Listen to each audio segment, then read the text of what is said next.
Venezuela. I am going to present to you the performance task in Science 9, Week 7. The informative video presentation about mole concept cite at least one sample problem and show how you solve the problem. Is the atomic mass. The average mass of an atom of a particular element. It could be found in periodic table.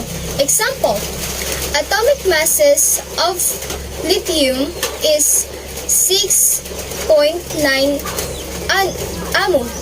Atomic mass unit. Atomic masses.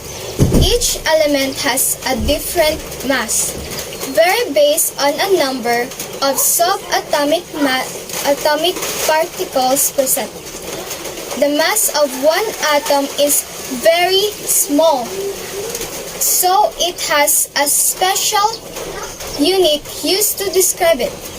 AMU means atomic mass unit.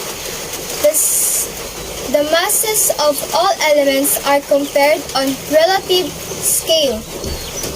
Always compared to the masses of carbon is 12. 1 AMU equals 1/12 of the mass of carbon is 12. Molecular mass. Just like atomic mass, but an entire molecule is still reported in AMU.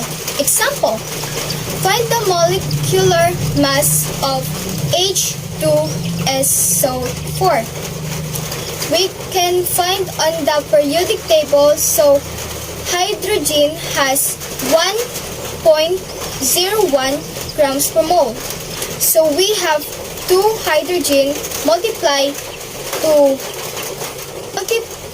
it by 2 equals 2.0 grams per mole. So sulfur has 32 grams per mole.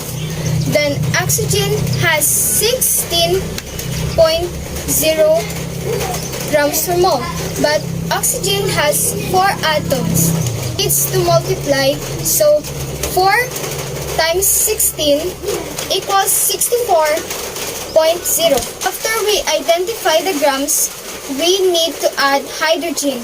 Hydrogen has 2.0 plus sulfur has 32, then oxygen has 64.0.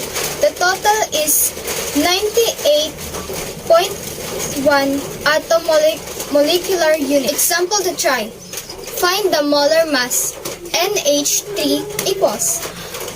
Look at the periodic table to find the atomic mass. So nitrogen has 14.01 grams per mole and hydrogen has 1.01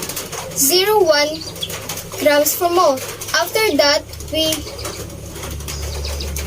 are going to multiply the grams per mole to the number of atoms. Nitrogen has 14.01 grams per mole. Multiplied by 1 atom equals 14.01 grams per mole. And hydrogen has 1.01 grams per mole.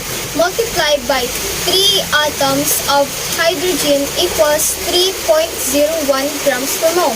Then add the 14.0 grams per mole. Then add the 14.0 and 30 grams per mole equals 17.0 grams per mole. That's the way to find the molar mass. Once again, I am Venezuela, presenting to Science 9. Goodbye!